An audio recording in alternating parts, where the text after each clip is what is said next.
Hello friends, welcome to my channel. तो आज हम लोग बात करेंगे बीएससी रेडियोलॉजी के बारे में। तो जितने बच्चे 12th के बाद बीएससी रेडियोलॉजी करना चाहते हैं तो उसके बारे में बात करेंगे। बेस्ट करियर ऑप्शन है आपका अगर बीएससी रेडियोलॉजी करना चाहते हैं। इसमें कैसे एडमिशन लेना है आपको, कितनी फीस होगी कॉलेज की, कितना आपको कौन सा जॉब मिलेगा, इसमें चलिए सब बात करेंगे। चलिए वीडियो स्टार्ट करते हैं।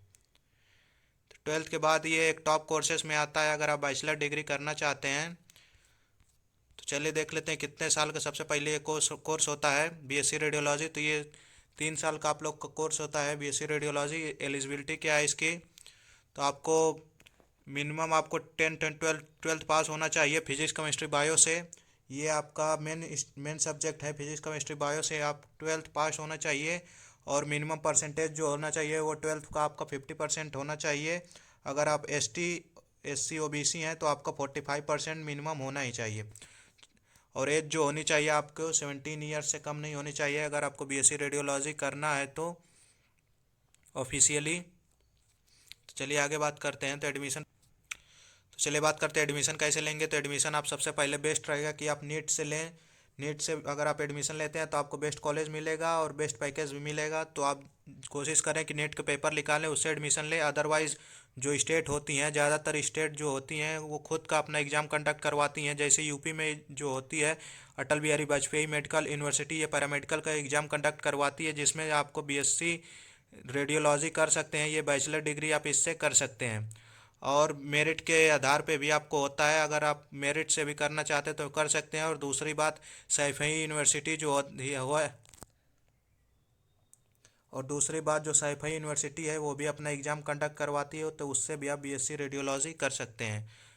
और मेरिट के आधार पे भी आपका कई कॉलेज लेते हैं, तो मेरिट के आधार पर भी आप बीएससी रेडियोलॉजी कर सकते हैं। चलिए आगे बात करते हैं। अगर आप बीएससी रेडियोलॉजी करते हैं तो फीस कितनी लगेगी। तो आपको अगर गवर्नमेंट कॉलेज मिलता है, जैसे कि आप पेपर देते हैं नीट का, या गवर्नमेंट जो स्टेट कंडक्ट करवाती है एग्ज़ाम उससे आप पेपर देते हैं, तो अगर आपको वो पेपर क्लियर कर लेते हैं तो आपको जो गवर्नमेंट कॉलेज मिलता है तो आपको फीस 20 to 50,000 ही केवल लगेगा। 50,000 से नीचे ही केवल आपको फीस लगेगा। अगर आप वो क्लियर नहीं कर पाते हैं एग्ज़ाम गवर्नमेंट के लिए, तो अगर आपको प्राइवेट कॉलेज वहीं से अलॉट होता है तो आपको 82 to 2 लाख मतलब 2 लाख भी लग सकता है। 80,000 से 2 लाख भी लग सकता है पर ईयर का जो फीस होती है ये आपकी लग सकती है। तो चलिए आगे बात करते हैं सैलरी पॉइंट ऑफ व्यू से, कितना सैलरी आपको बीएससी रेडियोलॉजी अगर आप करते हैं तो कितना मिलेगा। अगर आप फ्रेशर हैं यानी नए नए ज्वाइन हुए हैं जॉब में तो आपको 2,90,000 से 3,20,000 तक रुपए मिलेगा। अगर आप 1 से 3 साल के हो मतलब उस जॉब कर चुके हैं तो आपको 3,70,000 से 4,50,000 तक मिलेगा। अगर आप 5 साल से ज़्यादा एक्सपीरियंस हैं तो आप लोग को 5 से 6 लाख रुपए तक मिलेगा पर ईयर। ये आपका जो दिया गया है पर ईयर दिया गया है, इतना आपका सैलरी हो सकता है।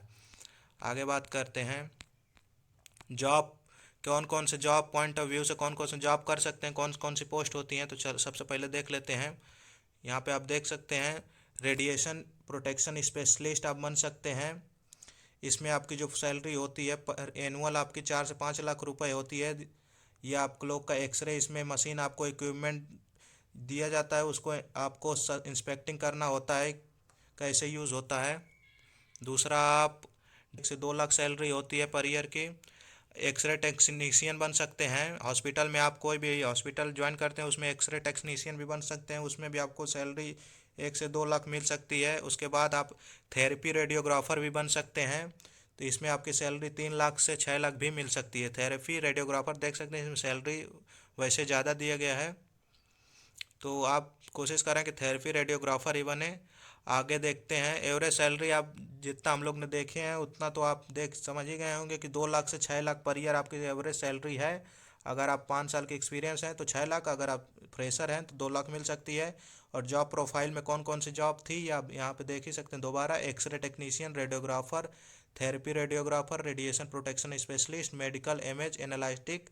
और टॉप रिक्रूटमेंट आपको कहाँ कहाँ पे मतलब जॉब मिल सकता है, कौन कौन से रिक्रूटमेंट में आपको जॉब मिल सकता है, जैसे एम्स में मिल सकता है, कोलंबिया एशिया में मिल सकता है, अपोलो हॉस्पिटल में भी आपको जॉब मिल सकता है, मेदांता में, फोर्टिस में, मणिपाल हॉस्पिटल में। ये सारे जितने हॉस्पिटल हैं इसमें आप जॉब पा सकते हैं। तो ये था बीएससी रेडियोग्राफर से रिलेटेड सारी इन्फॉर्मेशन। अगर आपको कोई भी डाउट रहता है तो कमेंट में आप पूछ सकते हैं। Thank you. चैनल को सब्सक्राइब करना ना भूलें।